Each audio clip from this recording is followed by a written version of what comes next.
दोस्तो हो नमस्कार. एक आश्चर्याची गोष्ट घडली आहे आणि ती आश्चर्याची गोष्ट तुमच्या समोर मांडण्यासाठी मी आलेलो आहे. आता राजकारणात जे घडतं ते घडत राहतं. म्हणजे त्यात काय आश्चर्य वाटावं असं नाहीच आहे.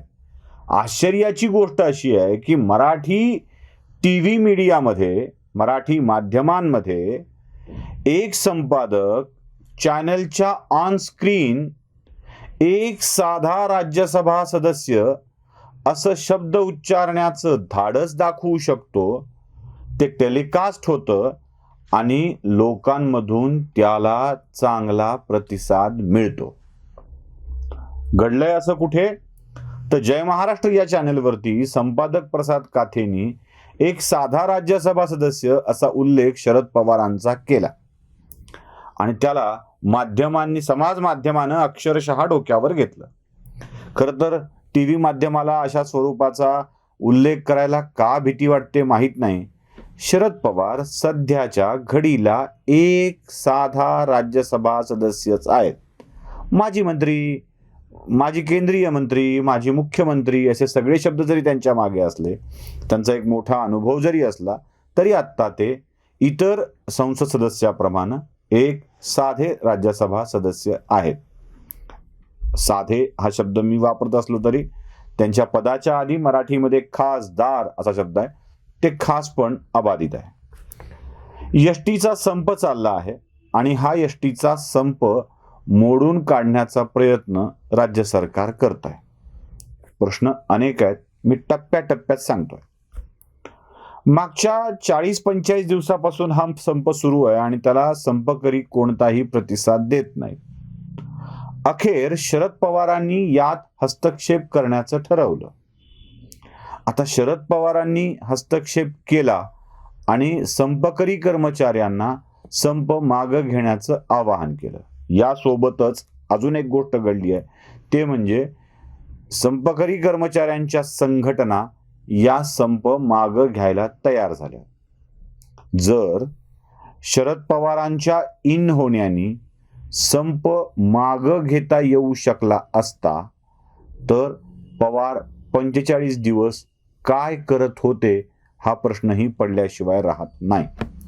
आणि पवारांना या सगळ्या प्रकारामध्ये हस्तक्षेप करावा लागतो आहे, तर राज्याचे मुख्यमंत्री आतापर्यंत काय करत होते हा प्रश्नही पडल्याशिवाय राहत नाही.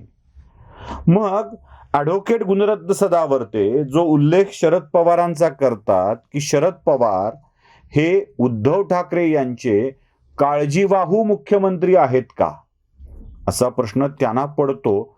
आणि मग या प्रश्नाचं उत्तर खरोखरच दिलं पाहिजे असं वाटतं.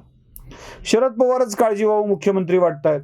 उद्धव ठाकरे मुख्यमंत्री आहेत आणि शरद पवार काळजीवाहू मुख्यमंत्री आहेत. कारण उद्धव ठाकरे आपल्या निवासस्थानाच्या बाहेर यायला तयार नाही आहेत. शरद पवारांनी जर हा संप मिटणार होता तर तो आधी का मिटवला नाही हा प्रश्न आपल्याला पडल्याशिवाय राहत नाही. प्रशासन कसं चालवावं, कुठल्या वेळी काय निर्णय घ्यावा याचे धडे शरद पवार उद्धव ठाकरेंना देत नसावेत का आत्ता?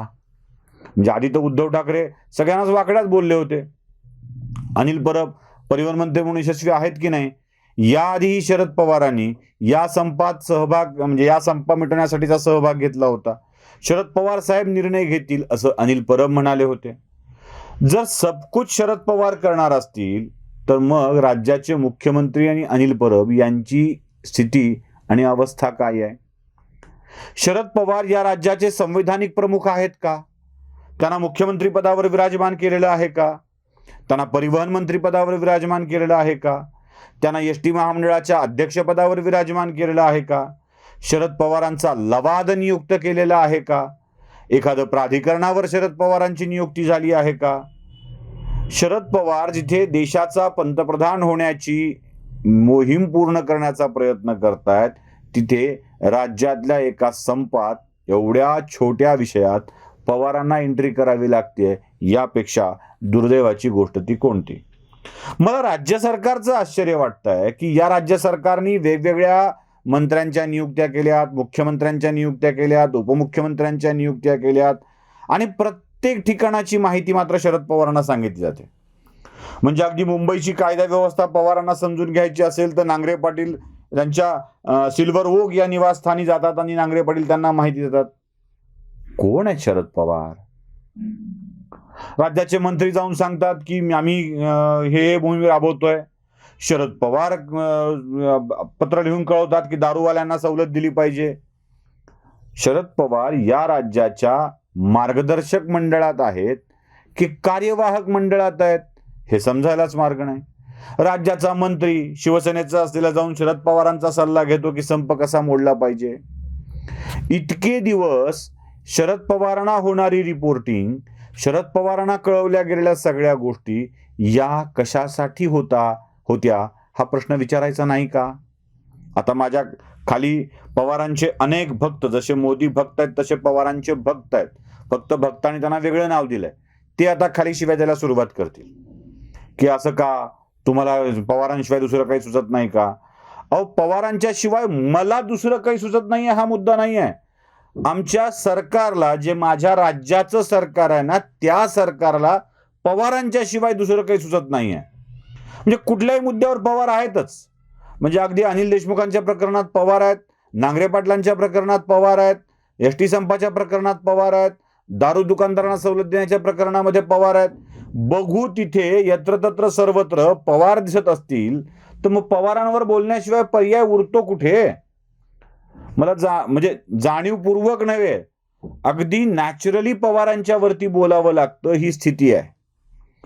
पवार जर कार्यवाहक मुख्यमंत्र्यांचा रोल सांभाळत असतील तर उद्धव ठाकरे यांनी मातोश्रीवर बसून नेमकं काय करायचं आहे या प्रश्नाचं उत्तर, हा प्रश्न तर विचारणार आहे, उत्तर द्यायचं की नाही तुम्ही ठरवायचं आहे. म्हणजे उत्तर तुम्ही देणार नाही हे माहित आहे. पवारांनी सातत्यानं अशा स्वरूपाच्या कृती केलेल्या आहेत. काय घडलंय? संघटनांना बोलवलं आणि संघटनांना संप वापस घ्यायला लावला. संघटनांनी तशा स्वरूपाच्या पत्रकार परिषदा घेतल्या एसटी कामगारांच्या. या काळामध्ये एका संघटनेची मान्यताच रद्द होऊन गेली. बरं, ही संघटना पवारांची संघटना आहे, पवारांच्या समर्थित संघटना आहे, पवार ज्या संघटनेला बळ देतात अशी संघटना आहे. एसटी कामगारांचीच नाही तर अनेक ठिकाणी मिल मजदूर संघातही पवारांचं वर्चस्व आहे. त्यांचे अनेक पदाधिकारी चांगल्या परिचय आहेत जे पवारांचे खास आहेत. या मिल मजदूर संघावरती सुद्धा पवारांचं वर्चस्व आहे. एसटी कामगारांच्या संघटनेत सुद्धा पवारांची मान्यता प्राप्त संघटना आहे. माथाडी कामगारांच्या संघटनांच्या मध्ये पवार होते. आता ते माथाडी कामगार संघटनेचे मोठे नेते नरेंद्र पाटील भाजपत गेल्यामुळं आता पवारांचं तिथलं वर्चस्व कमी झालंय. पण नरेंद्र पाटलांची संघटना देखील त्याला मार्गदर्शन करण्याचं काम एक काळ पवारच करत होते. एसटी कामगारांच्या मध्ये ही कामगारांची चळवळ आपल्या ताब्यात ठेवून वेगवेगळ्या यंत्रणांना वेठीस धरण्याचं काम आजपर्यंत पवार करत होते. त्याच्या संघटना मान्यता प्राप्त होत्या आणि इथेच खरा घोळ झाला. यांच्या मान्यता एसटी कामगार संघटनेची निघून गेल्यामुळं आता पवारांना या प्रकरणात आणण्यासाठी म्हणून पवारांनी एंट्री केली आणि संप मिटला, अशा स्वरूपाचं वातावरण तयार केलं चाललं. पण गुणरत्न सदावर्ते नावाचे वकील एसटी कामगारांच्या बाजूने उभे आहेत आणि अनेक कामगारांचा पाठिंबा गुणरत्न सदावर्ते नाही, म्हणून गुणरत्न सदावर्तेंच्याच बदनामीची मोहीम सुरू करण्यात आली. हे सदावर्तेच या सगळ्या प्रकरणाला फितवतायत, भुलवतायत, फसवतायत, या स्वरूपाची वाक्य पसरवण्यात येऊ लागली. याच प्रकारामुळं सदावर्तेंची बदनामी करणे, या मोहिमेमुळं पवारांची प्रतिमा उज्ज्वल होईल असं जर राज्य सरकारमधल्या लोकांना वाटत असेल तर यातून पवारांची अवस्थाच उघड होते आहे. आणि कुठल्या तरी माध्यमाच्या संपादकांनी एक साधा राज्यसभा सदस्य असा प्रश्न विचारून खरोखर खूप चांगलं काम केलंय. कोण आहेत पवार? ज्यांना जाऊन नांगरे पाटील रिपोर्ट करतात, एक साधा राज्यसभा सदस्य. कोण आहेत पवार जे मुख्यमंत्र्यांना दारूचा कर कमी करा म्हणून सांगतात, एक साधा राज्यसभा सदस्य. कोण आहेत शरद पवार जे एसटी कामगारांच्या संघटनेमध्ये सहभाग नोंदवून तो मिटवण्यासाठीचे प्रयत्न करतात, एक साधा राज्यसभा सदस्य. याच्या पलीकडं पवारांची आत्ताची संवैधानिक पदाची स्थिती काही नाही. अनुभव विनुभव सगळं मान्य आहे, पण संवैधानिक स्थिती काही नाही आहे. आणि असा अनुभवच तुम्हाला वयाच्या 81व्या वर्षी सरकारला वापरायचा असेल तर मुख्यमंत्रीपद, उपमुख्यमंत्रीपद आणि परिवहन मंत्रीपद शरद पवारांनाच बहाल करून टाका की. सगळ्यात सोपं काम आहे. मग सगळेच क्रेडिट त्यांना जात राहतील आणि ते एकटेच उत्तम पद्धतीने राज्य सांभाळतील. बघा, जमलं तर करा, नाही तर तुम्ही पवारांना मध्ये सगळ्यात विषयात घेताय, म्हणून आम्हाला ही सगळ्यात विषयामध्ये मध्ये आलंच पाहिजे. नमस्कार.